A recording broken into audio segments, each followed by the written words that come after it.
네, 그럼 여기서 베이징에서 취재하고 있는 강성웅 특파원 연결해서 좀 더 자세히 알아보겠습니다.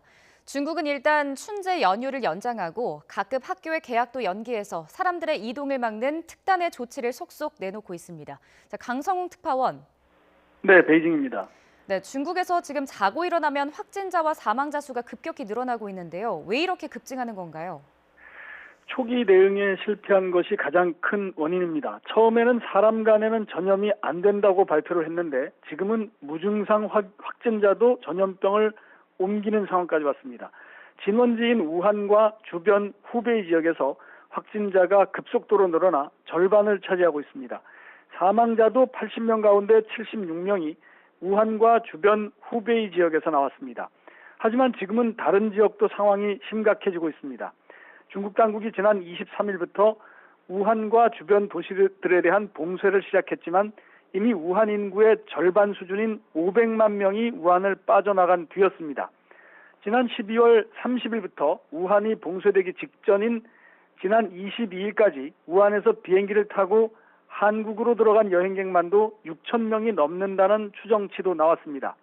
우리 정부 공식 통계로도 4,400명이 이 기간 동안 우한에서 한국으로 들어간 것이 확인돼 다른 도시를 경유해서 입국한 사람까지 합치면 이 숫자가 크게 틀리지 않는 것 같습니다.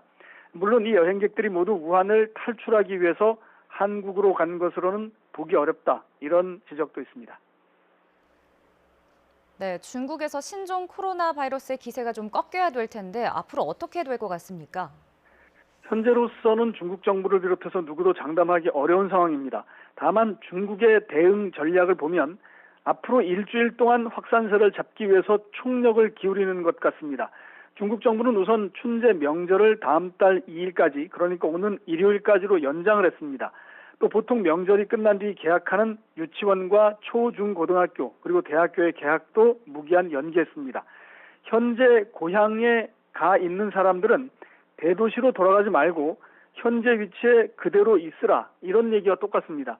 베이징과 시안 등 일부 도시들은 이 때문에 시외버스 운행까지 이미 중단했습니다.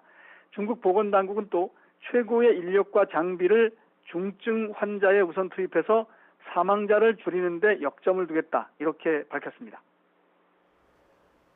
네, 지금 가장 문제는 우한 지역일 텐데요. 상황이 좀 나아지고 있습니까? 네, 어제 관영신화통신의 보도를 보더라도 우한 지역은 지금 지역 의료 체계로는 감당하기 어려운 상황입니다. 이에 따라 중국 정부는 어제까지 우한에 900명의 의료진을 파견했다고 밝혔습니다. 여기다 군 의료진 450명도 이미 들어가 있습니다.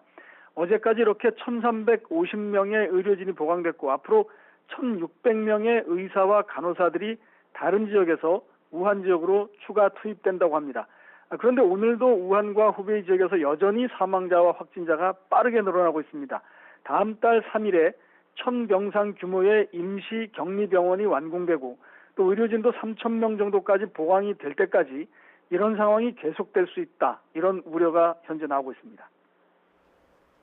네, 현재 베이징에서도 확진자가 68명이나 나왔는데요. 지금 베이징 상황은 어떻습니까? 베이징도 춘제 명절 분위기는 실종이 됐고 공포 분위기가 도시를 점점 뒤덮고 있습니다. 아직 우리 교민 가운데 확진자는 보고되지 않고 있습니다. 베이징 거리는 인적이 드물고 또 버스와 지하철은 거의 텅 빈 상태로 운행이 되고 있습니다. 중국은 지금 총소리만 안 났지 사실상 전염병과 전쟁을 벌이고 있는 상황입니다. 관영 CCTV는 어젯밤 전염병과의 전쟁이라는 제목의 특별 생방송까지 했습니다.